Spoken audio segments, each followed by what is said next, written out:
In this video, I will show you how to add sounds to Discord Soundboard.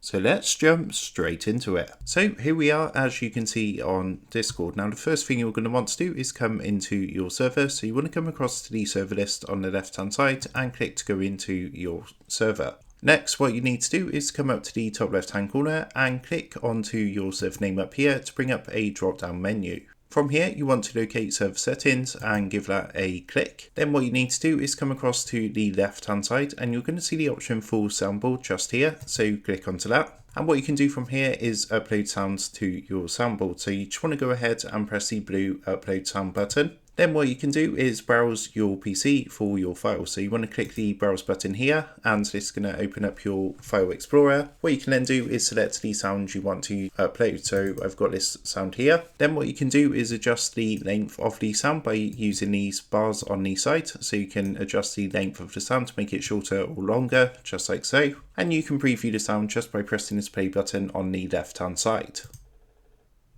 So next what you want to do is give your sound a name. So I'm just going to call this one test, and you can give it an emoji if you want to, but it's optional, you don't have to do this. So I'm just going to put this emoji of a bird. Once that's done, you can adjust the sound volume at the bottom, and once you're happy with everything, just go ahead and press the blue upload button. So after a second or two, you can see that's now available. You can actually upload a total of 8 different sounds to your soundboard. Now to go ahead and actually use this soundboard, what you're going to want to do is join a voice channel on the server.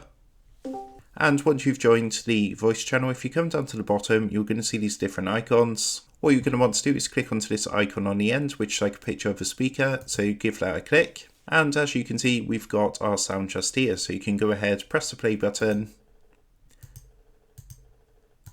And that's going to play the sound from our soundboard. So that is how to add sounds to Discord Soundboard. With that being said, I hope this tutorial did help you out today. And if this did help you out, I would really appreciate it if you was to consider dropping down below the video, leaving a like, and also subscribing to the channel. With that being said, I just want to take a minute to thank you guys for watching this quick tutorial, and I will see you in the next video.